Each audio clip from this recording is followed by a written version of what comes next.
Welcome to the channel. Hit subscribe and dive into stories that'll stay with you long after the video ends. Let's begin. The shouting started before dawn, sharp enough to slice through the marble halls of the Whitmore estate. "Get out!"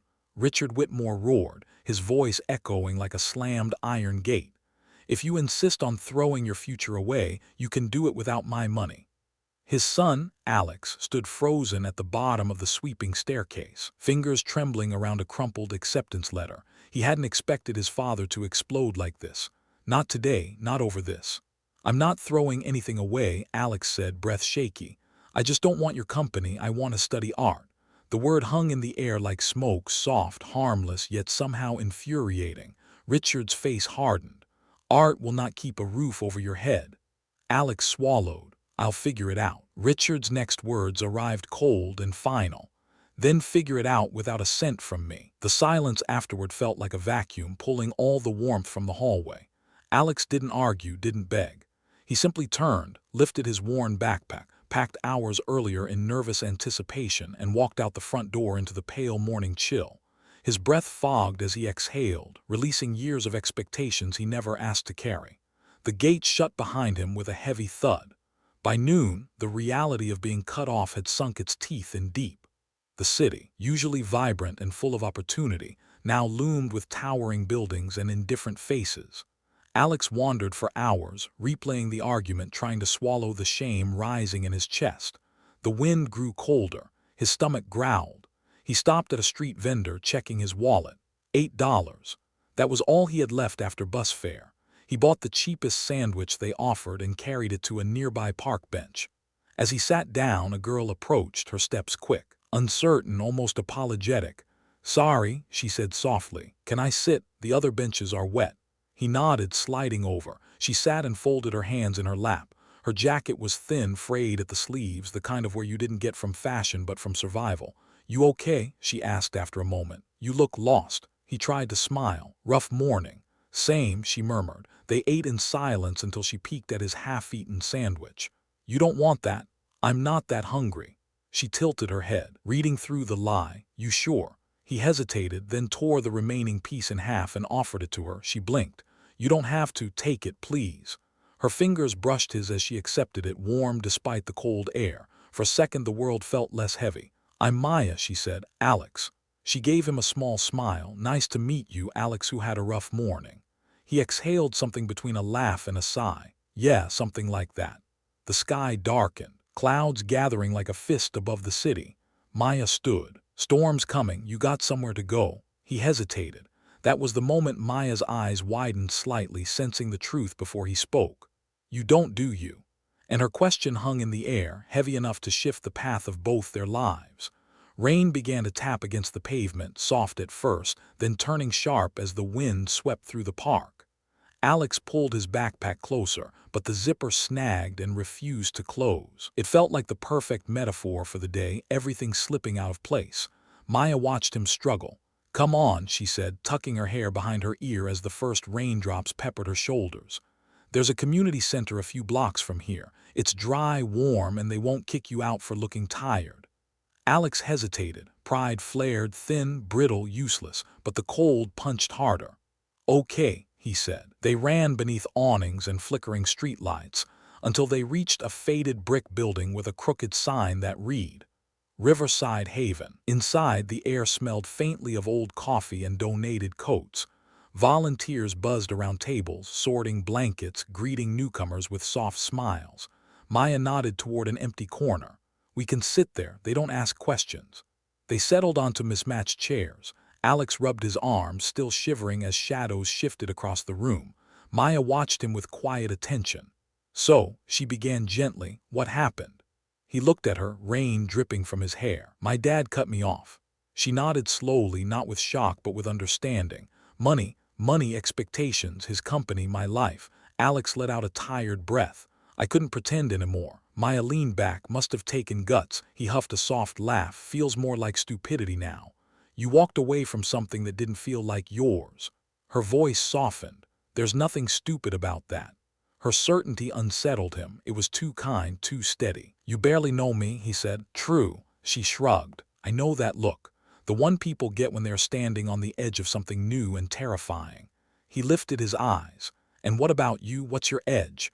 Maya's smile didn't reach her eyes, trying to make rent, working shifts that barely cover food, hoping the heater doesn't break this winter. She looked away. You learn to live with the edge. The center's lights flickered, thunder rolled overhead. Maya folded her arms, thinking, then rose. Wait here. Before he could respond, she disappeared into a back room. Alex sat alone, tapping his heel, feeling the weight of his father's voice in the back of his mind. You'll fail without me. Maya returned carrying a dry hoodie and a small towel. Here, found these in the donation bin. He blinked. I can't take that. You're soaked. That's not the point. She set the hoodie on his lap. Then take it as a loan. Pay it back when you can. He stared at her, this girl he'd known for barely an hour, offering what little she had without hesitation. Something inside him softened. Thank you, he murmured. You're welcome, she said, sitting again. So what's the plan now? He swallowed. I don't know, I really don't. Maya studied him, his uncertainty, his fear, his stubborn flicker of hope. Then she leaned forward. Good, she whispered. Because the best things start when you don't know. A crack of thunder shook the windows, as if punctuating her words. And in that moment Alex felt the world tilt, subtle, quiet, toward something he couldn't yet name. The storm eased by evening, leaving the air thick with the scent of wet pavement and cooling asphalt. Riverside Haven dimmed its lights as volunteers packed up, stacking chairs and locking supply closets. Alex and Maya stepped outside, the night quiet except for the steady drip of water from rooftops. You got somewhere you can crash? Maya asked. Alex shook his head. Not unless you count the bus stop. She winced. That's not happening. He offered a tired smile. I'll manage. Maya studied him, really studied him like she was weighing something heavy. Then she sighed. Come on, I've got a couch. It's lumpy, but it's better than concrete. He blinked. Maya, I don't want to. You're not imposing, you're surviving. She nudged his arm. Let me help. He almost refused out of pride, but the cold creeping into his bones made the decision for him. Okay, thank you. They walked through narrow streets until they reached a small apartment building tucked between a laundromat and a shuttered bakery. The hallway smelled faintly of detergent and old carpets. Meyer unlocked a door marked 3B. Inside, the apartment was small and worn, peeling paint, second-hand furniture, and a window that buzzed whenever the wind hit it. But it was warm. Lived in. Real. You can drop your stuff there, she said, pointing to a corner. Alex set his damp backpack down, feeling suddenly self-conscious. He'd grown up surrounded by polished floors and sparkling chandeliers. Here, everything was humble, yet it carried a sense of comfort he hadn't realized he'd been missing. Maya tossed him a blanket. Hungry? He hesitated. She noticed. I've got noodles, she said. The cheap kind, but they taste better when you pretend they're fancy. He laughed under his breath. Sure. She boiled water on a stove that rattled when she turned the knob. The small kitchen filled with steam as she stirred the noodles, humming softly. It struck him how effortlessly she moved, no pretense, no performance, just honest presence. When she set the bowls on the table, she slid one toward him. Eat. He took a bite. Salt, warmth, simple comfort. It's good. Told you, she said with a proud grin. For a while they ate without words. The city hummed outside, buses groaning, footsteps passing by. Life continuing without noticing either of them. Then Meyer asked quietly, do you miss him? Alex froze. Your father, she clarified. Do you miss him or just the idea of him? He set his spoon down. I miss who I thought he was. I miss thinking he believed in me. Maya nodded. People show you who they are when you stop giving them what they want. He rubbed his temples. He's not a bad man. He just doesn't see me. That's worse, she whispered. Being unseen by someone who claims to love you. Words cut deeper than he expected. He looked at her. How do you know so much about this? Maya's gaze drifted to the window to the dark street below. Because I've been there. Before he could ask what she meant, she stood and grabbed 2 chipped mugs. Tea? She asked, forcing her voice light. He nodded, though his curiosity gnawed at him.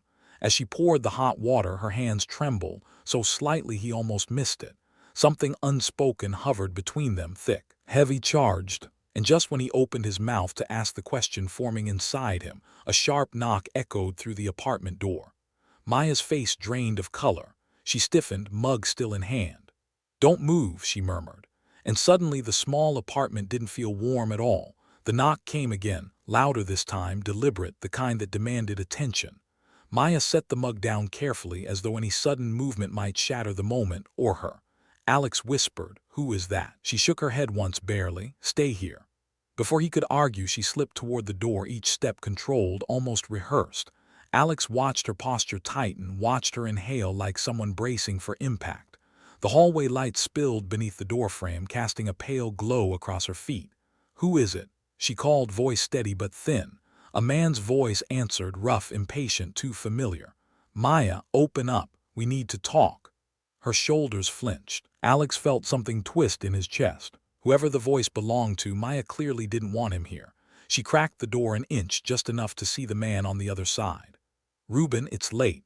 You didn't answer your phone. It's broken. Convenient." Alex could hear the smirk in the man's tone, something territorial, something dangerous. Maya stepped outside, closing the door behind her, but not before Alex heard Ruben's next words, low, cutting. "You owe me." A cold ripple traveled up Alex's spine, with instincts firing but froze halfway to the door. He didn't know what was happening, and charging out blindly would only make things worse. He pressed his ear toward the thin wood. Maya kept her voice firm. "I said I'll pay next week."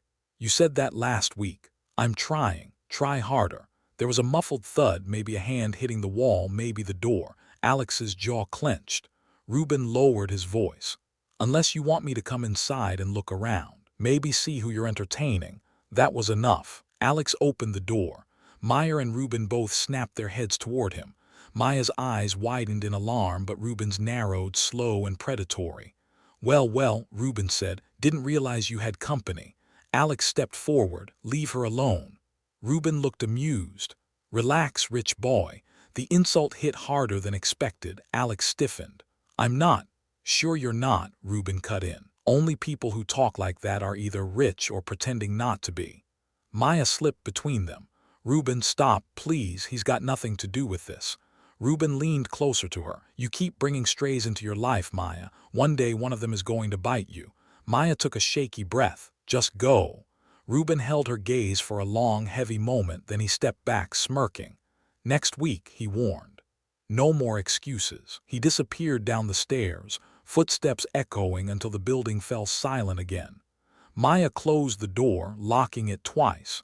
Her hands shook as she leaned back against it. Alex approached carefully. "Maya, who was that?" She rubbed her forehead, exhaling slow.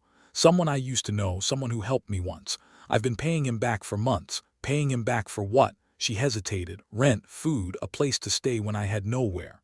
Alex swallowed. "And now he thinks he owns you." Her silence was answer enough. He felt a surge of anger, not at her but at the world that had pushed her into this corner. "Why didn't you tell someone, ask for help?" She met his eyes. "Because help always has strings, always." He shook his head. "Not always." "Alex," she said softly, "everyone wants something." He stepped closer. "Not me." Before she could reply, the old window rattled from a gust of wind. The dim light flickered, and somehow in that fragile quiet the night shifted, carrying with it the weight of everything neither of them had said yet. Her voice barely rose above a whisper. "You don't know what you're stepping into." Alex did know because he'd already stepped into it, and there was no going back. Morning crept in slowly, brushing pale gold across the cramped apartment. Alex woke on the lumpy couch, the blanket twisted around his legs, his mind still tangled in the night before. He heard soft footsteps in the kitchen, the quiet shuffle of someone trying not to disturb him. "Maya." He sat up. She stood by the counter, stuffing worn envelopes into her bag with a determined expression, the kind people wear when they've decided something painful. "You're leaving," Alex said. She startled, then forced a smile. "Just heading to work." But something in her eyes didn't match the casual tone. Alex stood. "Maya, talk to me." She froze, her fingers tightened around the strap of her bag. "I can't drag you into this." "You didn't drag me anywhere," he said gently. "I walked." She exhaled, long and shaky.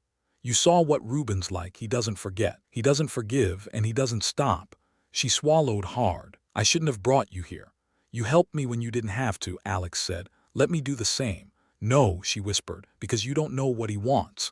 Alex stepped closer. "Tell me." She closed her eyes, breath trembling. "He never wanted money, not really. He wanted leverage, someone to owe him, someone he could call in favors from. I thought I could pay him off. I was wrong." Alex felt a cold weight settle in his chest. "Maya, he threatened you." She nodded once, barely. "And I don't want you getting hurt because of me." He shook his head. You think walking away protects me. You think going back to him makes this safer. Silence, heavy as stone. Then softly she said, "What you suggest, Alex, because I'm running out of ideas." He swallowed. He didn't have a plan, just fear and anger and a growing conviction that he had already lost too much to turn away now. "Let's go to the police," he said. She laughed under her breath, bitter. "With what evidence? A few threats in a hallway. They'll shrug and send me home. Then we'll find another way." Maya studied him, eyes tired, guarded. "Why, you barely know me." "Because you helped me when I had nothing," he whispered. "Because you deserved better long before I walked into your life. And because maybe we're both tired of being alone in battles no one sees." Her expression softened, just a little, just enough to let the truth in. Before either of them could say more, there was a knock on the door. They froze. But this time the voice on the other side wasn't Reuben's. It was steady, authoritative, older. "Alex." The voice called. "Son, it's me." Alex's heart nearly stopped. His father. Maya stared at him, eyes wide. Alex approached the door slowly, breath shaking. He opened it just enough to see Richard Whitmore standing in the hallway, hair disheveled, suit wrinkled, worry etched deep into his usually polished features.